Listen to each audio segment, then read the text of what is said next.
Hello बच्चों, आज हम झारखंड बोर्ड कक्षा 8 का प्रश्नावली 1.3 का क्वेश्चन नंबर 10 को सॉल्व करेंगे। क्वेश्चन नंबर 10 में क्या कह रहा बताइए। और पहला क्वेश्चन कह रहा ऐसी परिमेय संख्या जिसका कोई व्युत्क्रम ना हो।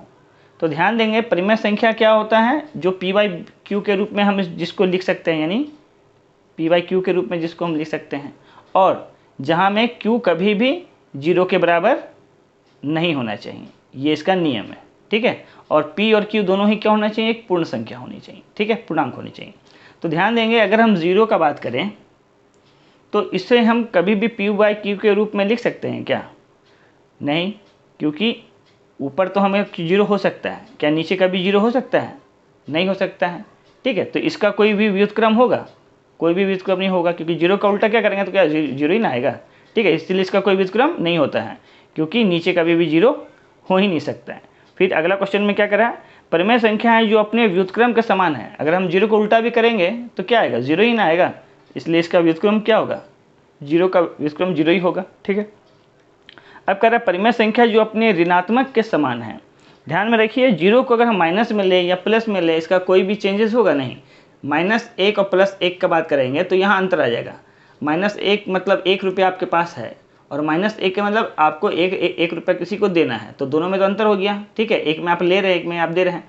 लेकिन अगर हम 0 का बात करें तो अगर हम बोलें कि हमको आपको 0 रुपया देना है या आपसे 0 रुपया लेना है, तो कोई फ़र्क पड़ेगा? कोई भी फ़र्क नहीं पड़ेगा। ठीक है, अब अगला बोल रहा है, क्या परिमेय संख्याएं भाग के अंतर्गत सदैव समृद्ध होती हैं? समृद्ध कहने मतलब है, अगर किसी परिमेय संख्या को आप किसी परिमेय संख्या से भाग लगाएं तो उसका आंसर भी हमेशा परिमेय संख्या आना चाहिए। तो सभी केस में तो ठीक होता है, लेकिन जब 0 का बात आता है तो किसी भी संख्या को हम 0 से भाग नहीं लगा सकते हैं। क्यों?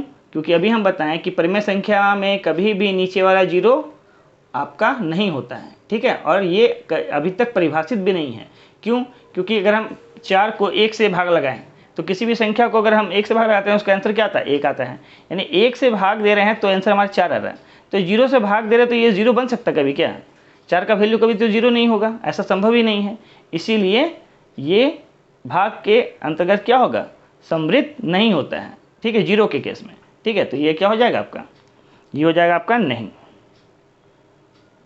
ऐसा नहीं है। और भाग में भी ऐसा होता है और आपका जोड़ घटाव में भी ऐसा होता है, यानी कि क्रम विनिमय में भी आपका क्या होगा, नहीं होगा।